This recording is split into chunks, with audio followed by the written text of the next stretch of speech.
Ngayon, try natin gumawa ng isang live tayo na gagawa. Pwede tayong mag-contribute. Parang activity natin ito ngayon. So yung isa magbibigay ng subject, yung isa magbibigay ng theme, and let's try na mag-type ng mga word search or sa Google ng mga main points, and then makakabuo tayo ngayon ng isang sermon. So ready? Sino magbibigay ng subject? Bigay tayo ng subject. Pastor Alfred. Brother Alfred. Subject. Kahit anong subject. Freedom in sin. Freedom in sin. Okay. Freedom. Kasi pag sinabing subject, isang ano lang muna. Pero mas tinukoy nyo na. Di okay lang lagay natin. So, freedom in sin. So, ang pinaka-subject talaga niyan, freedom. Or liberty, ganon. So, try nating i-type.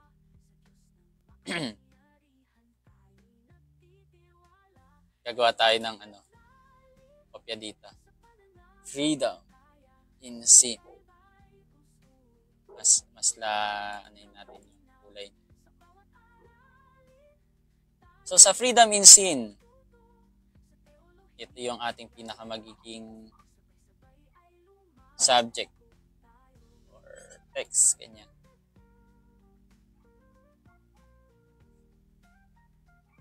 Paano tayo makakalaya? Or iisip ngayon tayo ng ano ba ang kalayaan? Paano? Ano ang pinakamaganda?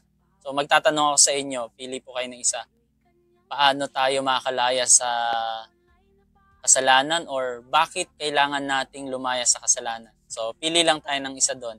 Ano ang maganda na sa tingin nyo? Brother Romel ba yun? Pastor Romel, opo. Sige po.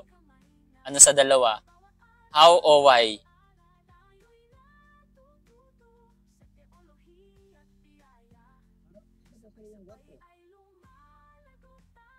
Mas maganda po yung? What? What is? Who is ano po? Ay hindi po, about freedom ng sin tayo ngayon. Kailangan naka. So gagawa tayo ng isang sermon na ang subject ay freedom in sin.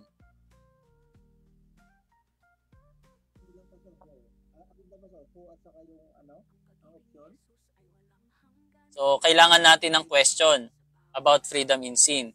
Dalawa lang ang pinakamaganda kasi dito eh.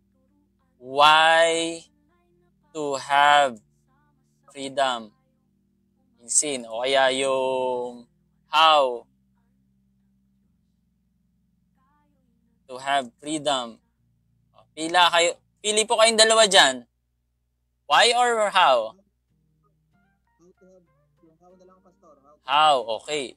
Ibig sabihin, pag ang ating how to be freed from sin. Paano tayo makakalaya sa kasalanan? Parang ito yung tinatawag na interrogative statement natin or IS. Bigyan natin ng note. Okay, IS. So, meron tayong IS. Meron tayong freedom in sin. Okay, na sabihin na lang natin, yan ang pinaka-team natin at the same time title natin. So, ano kaya ang magandang keyword? Pag sinabi nating how, ano ba yung mga pwedeng keyword? Try nating tumingin ulit dito sa ating mga keyword list ng how. Okay. Pag how, pili tayo ng isa dito. Step, strategy, method, process, system, practice. Ano kaya sa tingin nyo na magandang idikit dun sa salitang how to be freed from sin or how to have freedom in sin? Maganda po yung way. Way po. Yan. Sino yung nag-suggest?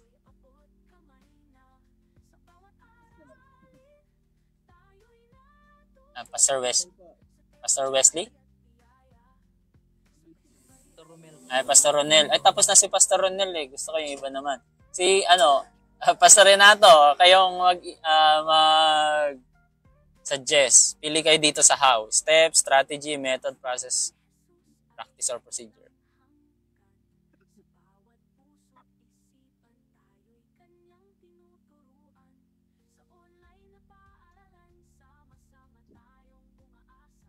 Pili lang po kayo isa.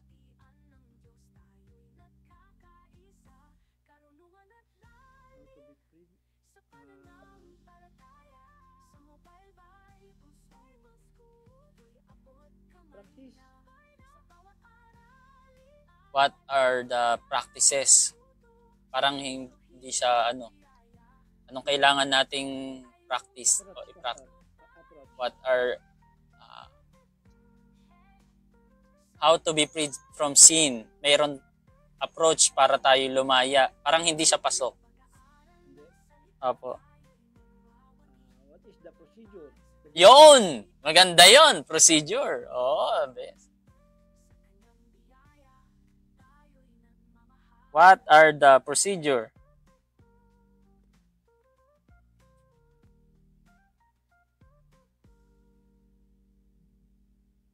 So, may mga procedures. Siguro, so, i-take note ko rin. Nagawa kasi tayo. So, try natin. I-edit natin to. Gawa tayo ng salitang procedure. Balik tayo sa ating.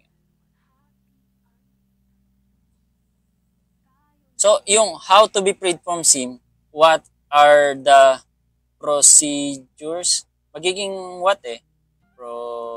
Procedures. Okay lang po yan. How? Kasi, what are the procedures? How? Parang idudugtong pa rin kasi yun eh. Hindi naman pwedeng hindi.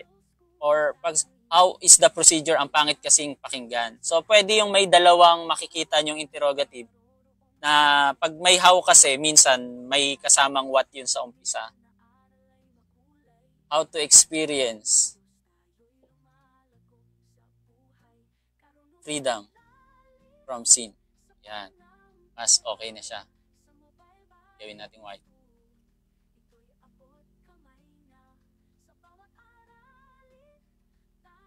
So ito na yung magiging interrogative natin. Mas maganda ng uri ng interrogative.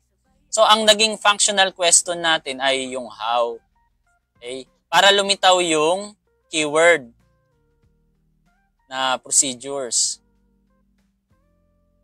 And then, mapapalitan na, tatanggalin na natin itong isa. So, ito na yung magiging interrogative statement natin. Mas maganda siyang interrogative statement. So, ulitin ko, ang keyword nito ay, ano ang keyword? Sino makakasagot? Procedures. So, hindi ko na ilalagay yan. Matik, alam na natin kung ano yung procedure. So, gagawa ka na lang ng proposition. Paano mo ipopropose? So, ano ipopropose mo kung wala pang main points? That's why, kailangan natin ng concordance, kailangan natin ngayon ng tag dito, Google, or pwede tayo mag-Google or something. Paano tayo makalaya sa kasalanan? So, procedure. So, ito.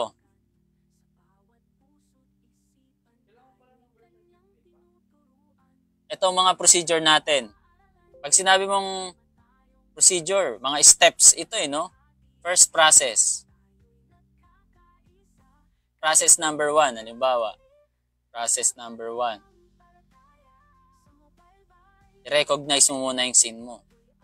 Recognize your sin.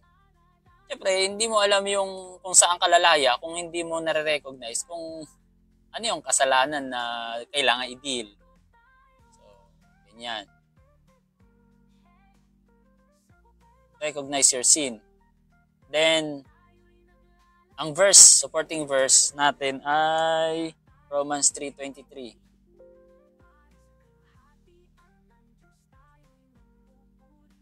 Romans 3:23. Anong sabi doon? For all have sinned. Pwede rin tayong gumamit ng 1 John 1 John chapter 1 verse 7 to 8. At ayun, 8. Diba yung sabi sa 1 John 1 to 8? 1:8. Alam ko 1:8 yun eh. Check ko lang kung tama po ako, no?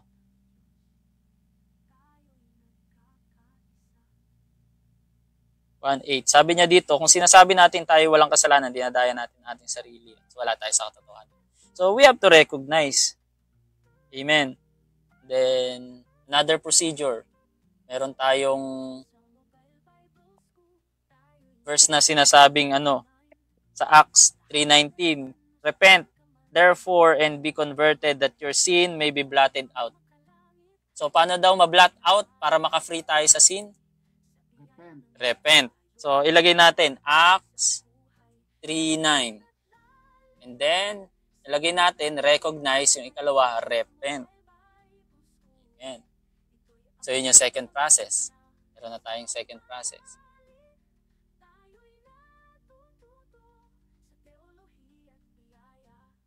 Then, magbibigay ako ng isa pa. Ano yung sabi dito sa 1 John 1:9? Yan. Kayo po ang maglagay ng main points. Ano sa tingin nyo ang ilalagay natin dito sa third process? Confess. Very good. Very good. Ba't ganun? Confess your sins. Yan. Siyempre, hindi tayo makakalaya kapag hindi tayo mag-confess. We have to confess our sin. Yun yung process number 3 natin. Pero nagkadikit naman tong repent natin. Your sins. Confess your sins. Recognize your sins. Plural natin.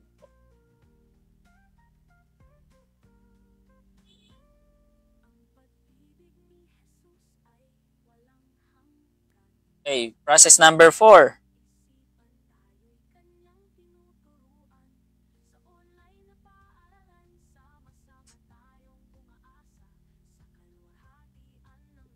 Merong isa dito nakalagay sa Bible na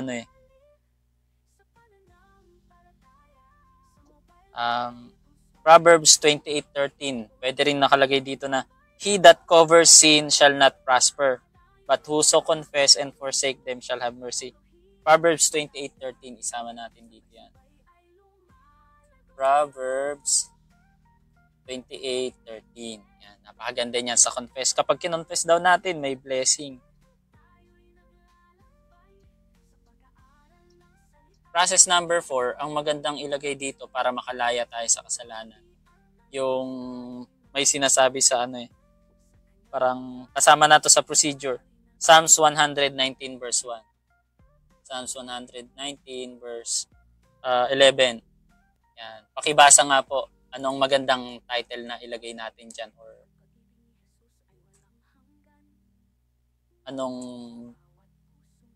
anong process na pwedeng ilagay dito sa Psalms 119.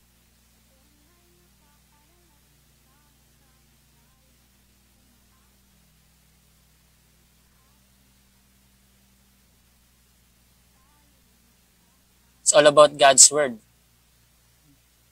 Ito yung sabi dito Thy Word have I hid in mine heart that I might not sin against Thee. So may salitang sin pa rin, no? Para hindi daw magkasala at lumaya na sa kasalanan, hindi ka na balikan ng kasalanan. So, seek God's will. Or keep in heart. Keep the Word of God inside your heart, Bahala na po kayo lagay kung anong process. And yan, actually ang dami na nga Last na to.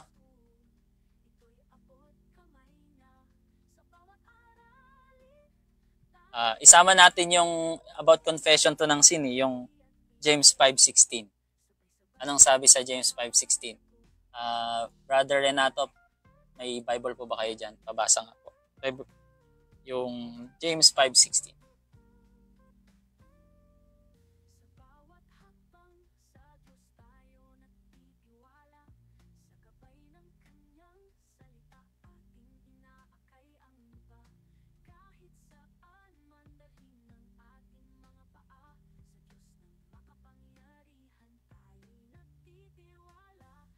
Ako mukhang pumunta pa sa Cubao si Pastor Renato.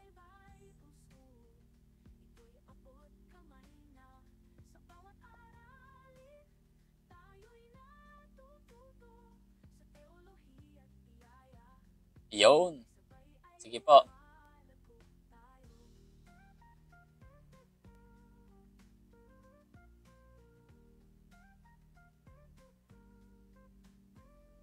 Naka-mute po kayo. Pa-unmute nga po.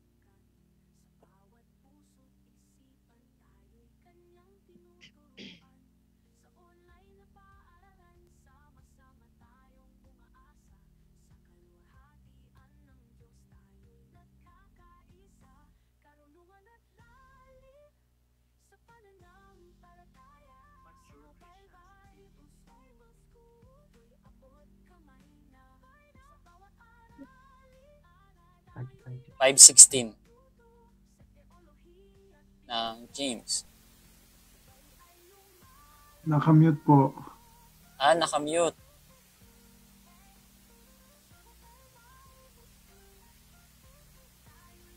Hindi alam ata mag-unmute niya, Sir Renato. Yun! Yun. Sige po. Hindi ko, sandali pa, Pastor, ha?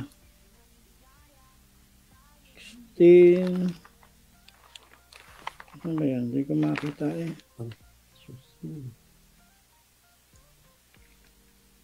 Kaya nga, ipagtapat ninyo sa inyong mga kapatid ang inyong mga kasalanan at ipanalangin ninyo ang isa't isa upang kayo gumaling. Malaki ang nagagawa ng panalangin ng taong matuwid. Amen. So, parang ano yung magandang ilagay natin dyan as process number 5? Confess your sins to each other. Opo. Parang confess your sins. Pero, confession, itong isa ay sa Panginoon eh. Itong isa sa kapatiran na magko-confess eh. So, ang naisip ko naman dito, find an accountability partner. Ang taong gustong lumaya sa kasalanan, maghahanap siya ng isang taong pagkakatiwalaan niya na kapag para hindi na niya maulit yung kasalanan na yon, maghanap siya ng isang taong, Brad, sabihan mo ko, nagtitiwala ako sa iyo. Pag gusto mo kong pag i-rebuke mo ko, sabihin mo lang. Kung bumabalik na ako sa dati, yung ugali ko parang hindi na nagiging maganda. So, ang tawag doon, accountability partner. So, yeah, meron na tayong preaching na di ba? Ang ganda ng outline natin. Pwede na i-preach. Mag-unahan na kayo. Pero ito, kagandahan, mga kapatid. Ilagay natin tong 4 sa huli at yung 5, baliktarin natin sila. Kasi ang pinaka talagang basihan ng proseso, yung sa Word of God, talagang everyday Word of God. Yung accountability partner, hindi yan everyday mahahanap eh. Pero yung Word of God, ito talaga everyday nating kailangan gawin. Itong repentance, pwedeng one time yan, kapag nag-repent ka na at nabago ka na, tapos na. Diba? So, and then, paano mag-repent? You have to confess and find an accountability partner and ask God's will. So, ngayon, kayo na pong bahala gumawa sa introduction is proposition. And yan ang interrogative. Gagawa kayo ng transitional statement and then conclusion. So, yun yung magiging full sermon outline natin na tinatawag na topical. At hindi mo pwedeng gawing textual yung ganitong sermon, di ba? Kaya hindi pwede talaga na sabihin natin ang best sermon lang ay expository sermon. Kailangan balance it din tayo. Alam natin na i-balance lahat. So, praise the Lord. At yan, magandang gabi po muli. Kung mayroon pa kayong mga question, ay pwede po tayo magkaroon ng tanungan. At kung wala na po, may tanong po ako. sige po. Diyan po sa may, di ba, process natin, pwede yan maglagay ng supporting verse, di ba? Pag isang verse lang.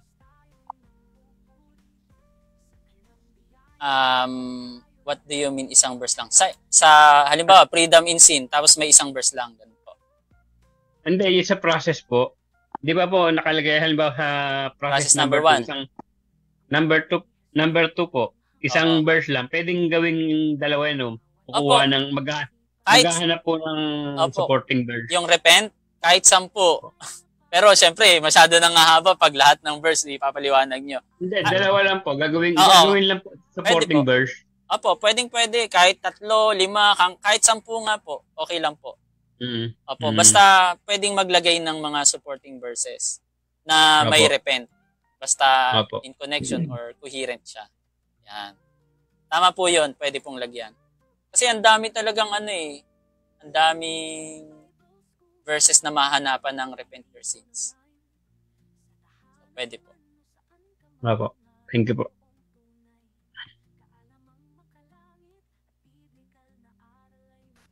So, any question po?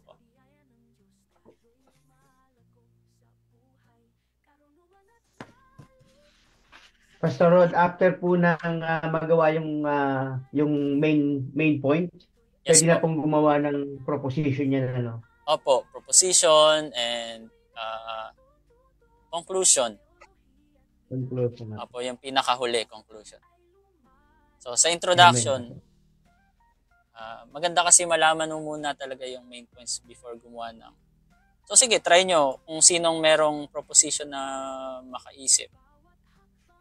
Pwede nyo rin pong gawan ngayon.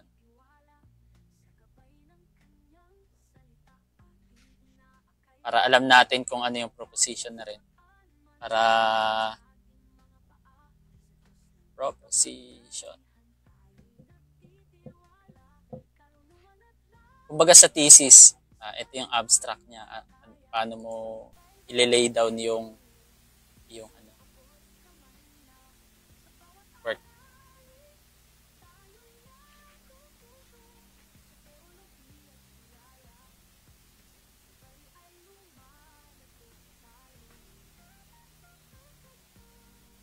Kung what are the procedures, ang interrogative. So, there are procedures. Ganun. Hindi siya patanong. There are procedures that we have to go through for us to experience freedom from the bondage sin. Yan ang proposition. So, ibig sabihin, ang ipaprocess, ang bibigay mong process ay mga experiences na kailangan natin mapagdaanan para makalaya sa bondage of sin. So, freedom, mula sa salitang bondage, freedom, lagyan natin, freedom from the bondage of sin. Mas gumanda siya. Diba? Kaya ang pag-e-edit, ang paggawa talaga ng sermon outline, progressive siya.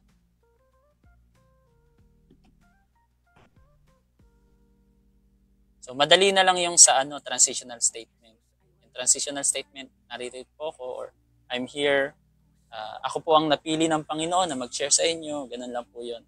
Bago nyo sabihin yung process number 1, 2, 3, 4. Mostly, pag sinabing mga main points, Roman numeral ang ginagamit talaga dyan. Roman numeral 1, 2, 3, 4, 5. Then, kada sub-points, pwedeng A, B, C, or 1, 2, 3. Okay. At kahit wala yung salitang process kahit repent your sin, ganyan lang. Nilagay ko lang yung process number 1 para mas lang tayo, yung kumbaga ay mas organized siya. That's how you say it, but sometimes that is not how we write it. Pero maganda rin yung may salitang process number 1, di ba? Hindi nga lang, dami-dami nyo pa isusulat, lalo na kung tamad tayo magsulat minsan. Pero alam naman na nating sabihin. Amen. So, ayan po. At sa mga susunod naman, try din natin challenge, gagawa tayo ng textual or and expository. So, Amen, Pastor. meron pa po bang mga tanong? Kung wala na po ay ibibigay ko na rin po kay Pastor Al. Amen Ako, po. Pastor. Sige po. May isa pa. Ano, di ba po may sa pagkatapos po ng tawag dito, yung teams natin, yung sa verse po, anong verse gagamitin po natin dyan? O wala na? Dahil topical po ito, kahit wala na pong first verse, pero pwede rin maglagay Opo. na about sa freedom from sin. Maghanap tayo ng isang verse na may sinasabi niyang kailangan lumaya tayo sa kasalanan. Pero ang topical po, kahit wala na pong verse. Opo, kahit wala na po. Po. Main verse lang siya. Pwede maglagay, pwede ring wala. Opo. Thank you po.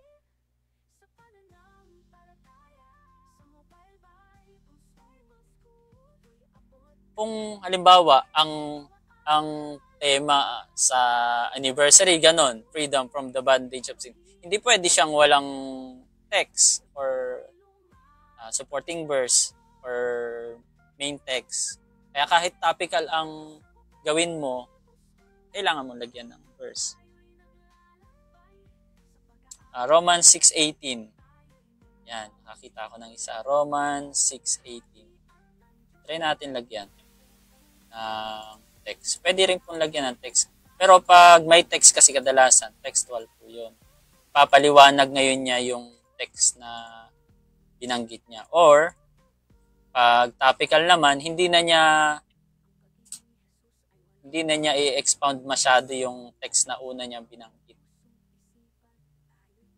Kasi marami ng verse na ibabato niya. Romans 6:18. Ito ang sabi niya.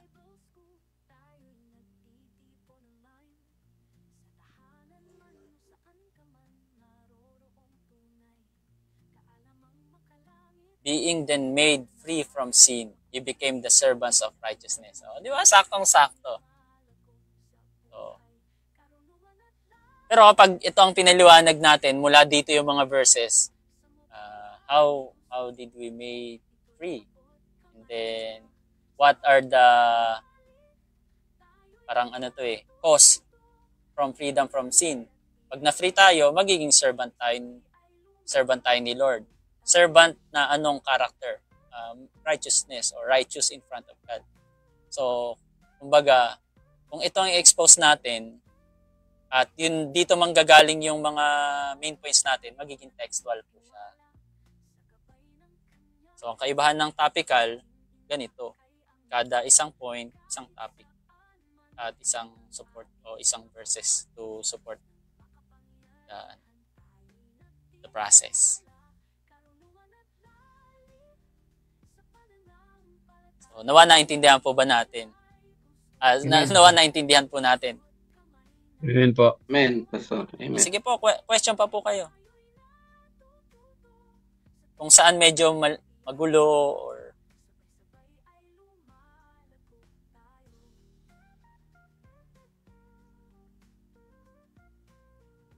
sige nga,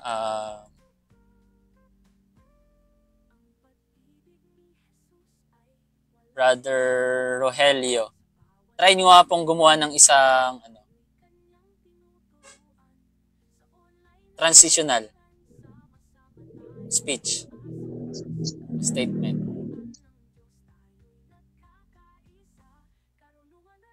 Bigyan nyo kami ng isang example. Kahit random na salita.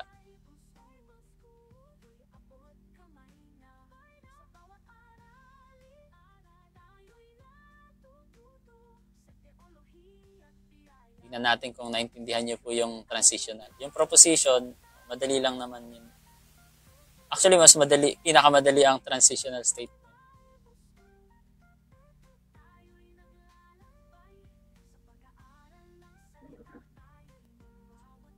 Any words na pwede nyong sabihin between the interrogative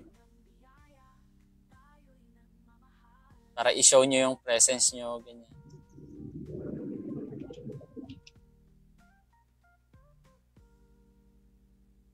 Saan po, Pastor, na kailangan po nakaano po dyan sa title po na yan? Yung freedom from the bondage of sin? Or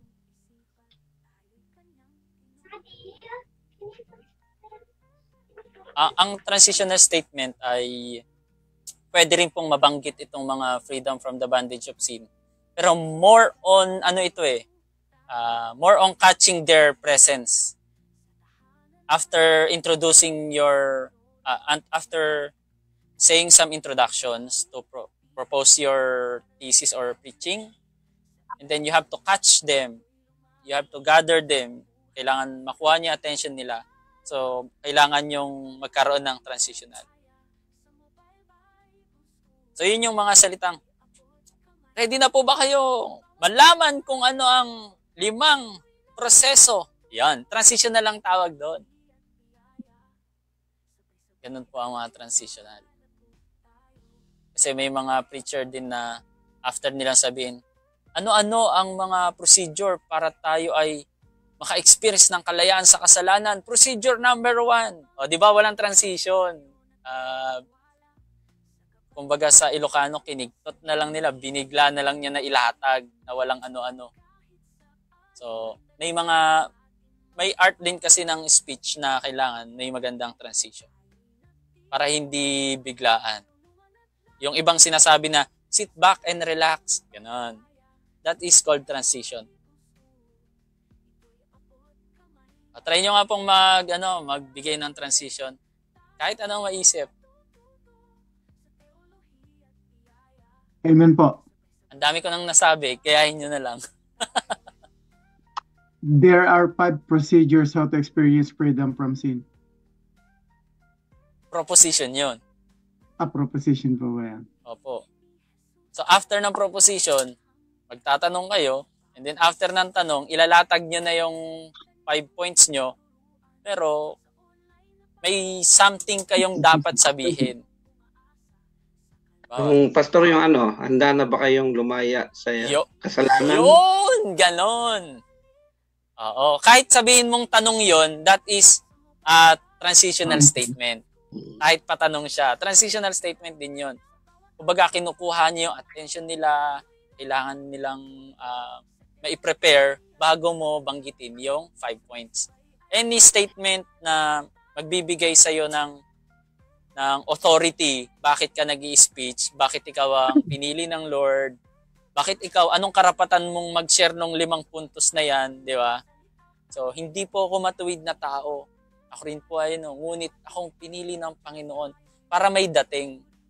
Talagang matindi yung impact bago mo ipopropose yung 5. So, tama po yung sinabi nyo. Handa na ba kayo?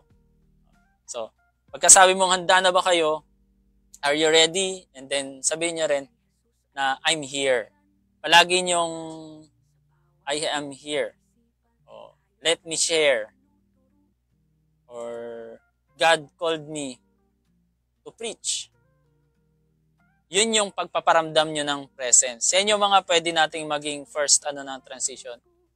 Ako ang pinili ng Panginoon ngayong umaga ng ito. Kaya hindi kayo makakontra. Ganon. So, that is parang ini-establish mo yung authority na ibinigay sa iyo ng Lord nung panahon na yon at hindi aksidente na ikaw ang magsasalita para maglatag nung dapat nilang kainin. Bakit ito ang cook? Parang ganun, halimbawa ikaw ang chef. May handaan, ikaw ang napiling chef. Ang nagluto ikaw. Di ba hindi marunong magluto to? So, anong kailangan mong gawin? Na transitional statement bago nila kainin at bakit sila magtitiwala sa iyo. So yun yung transitional statement. Anong karapatan mo na sabihin yung mga 5 or bakit ka nariyan? Anong purpose mo? So I'm here and God force me or push me or called me, gano'n. So naman nagets na natin yung transitional statement Pastor Romel, try nyo nga. Amen, Pastor. Opo. Try nyo magsimula din sa proposition. Basahin nyo interrogative and then gawa kayo ng transition. Amen. There are 3. There are 5 pala. Lagay natin dito. 5. What are the 5? Kailangan pala may 5 na dyan. Oo. Sa proposition. Amen, Pastor. Sige, basahin nyo. Ano ko ba, Pastor? Opo, basahin nyo. Tapos mag-invento kayo ng sariling transitional. Okay. So what are the 5 Procedures. What are the 5 procedures how to experience freedom from sin? Okay. So mga kapatid, sa hapong ito, bilang inatasan ng Diyos na ihayag sa inyo ang kung ano yung mga proseso upang tayo ay makalaya sa kasalanan. Iyon! Ganon! Tama-tama. Praise the Lord. Yan. So, at least, confident na ako na gets natin. Diba? At hindi lahat, pag may ganun kasi, transition, iba ang dating eh. Diba? Parang, lalo kong gustong makinig. Sige, Brother Rogelio, kayo po, try nyo. Kayo naman po. Sige, para sure ako, bago ko kayo iwan eh, sigurado kong na-gets niyo yung pinag-aralan natin. Diba? Kahit basahin nyo lang yung proposition interrogative, then gumawa kayo ng sarili nyo transitional. Transitional.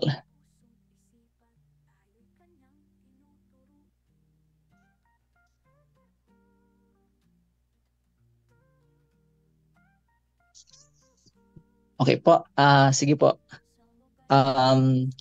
Sige po mga kapatid, ako po ay nabigyan ng grasya ng Panginoon para po sa iyong harapan na para po magbigay ng procedure kung paano po tayo makakalaya sa bondage po ng kasalanan. Amen! O, di ba? Ang ganda. Ang ganda ng proposition kasi kapag mayroong transitional talaga. So mayroon tayong alam ko excited na kayo mag-preach niyan, no? Dati nagtuturoan, ba't ako? Si ganito na. Baka ngayon, excited na tayo. So, sino pa? O, last. Sino pa po? Baka mayroon pang last na gusto mag-share. Pastor Wesley o Brother Wesley?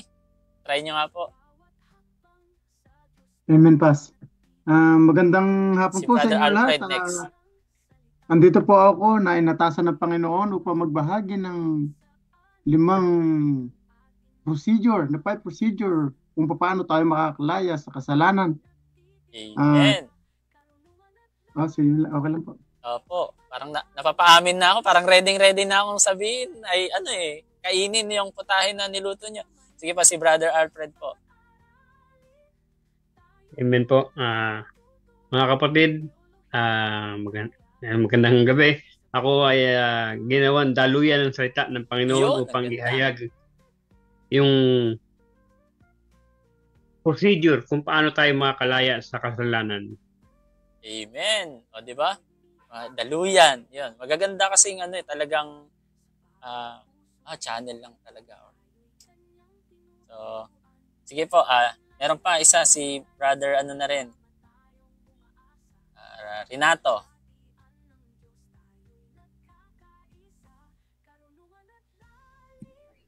Subukan na natin lahat.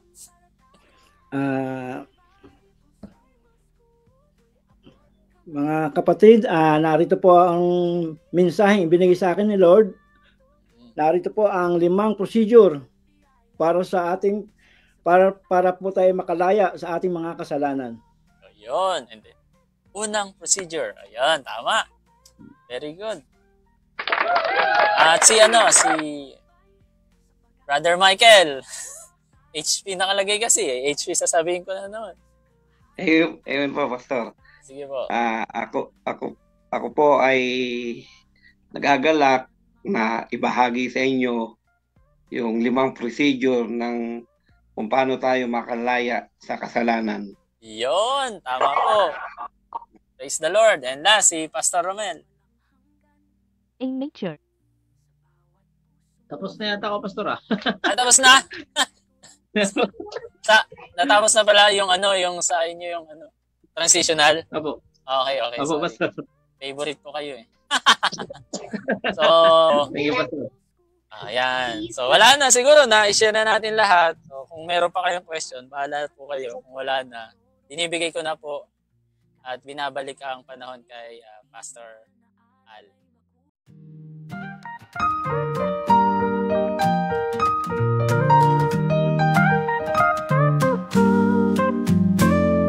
Sa Mobile Bible School, tayo'y nagtitipon online.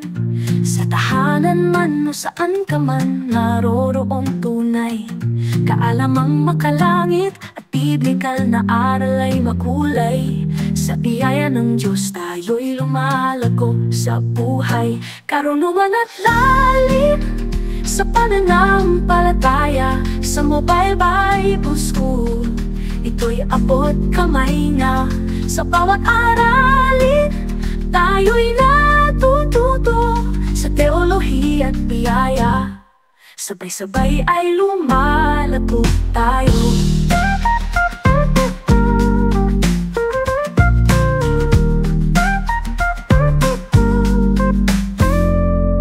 Sa bawat hakbang, sa Diyos tayo nagtitiwala. Sa gabay ng Kanyang salita, ating inaakay ang iba.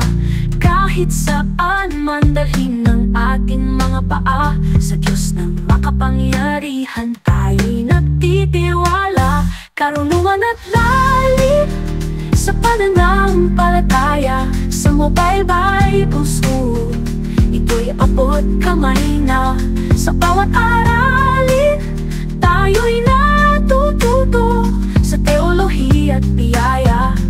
Sabay-sabay ay lumalago tayo.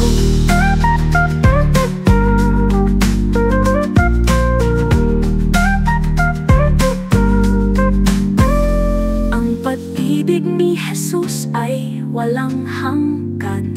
Sa bawat puso't isipan, tayo'y Kanyang tinuturuan. Sa online na paaralan, sama-sama tayong umaasa. Sa kaluwalhatian ng Diyos, tayo'y nagkakaisa. Karunungan at lalim sa pananampalataya. Sa Mobile Bible School, ito'y abot kamay na. Sa bawat aralin, tayo'y natututo sa teolohiya at biyaya. Sabay-sabay ay lumalago tayo. Hey, sa Mobile Bible School, tayo'y naglalakbay. Sa pag-aaral ng salita, tayo'y magwawagi. Para sa kaluwalhatian ng Diyos, tayo'y nagpupuri. Sa Kanyang biyaya, tayo'y nagmamahalan.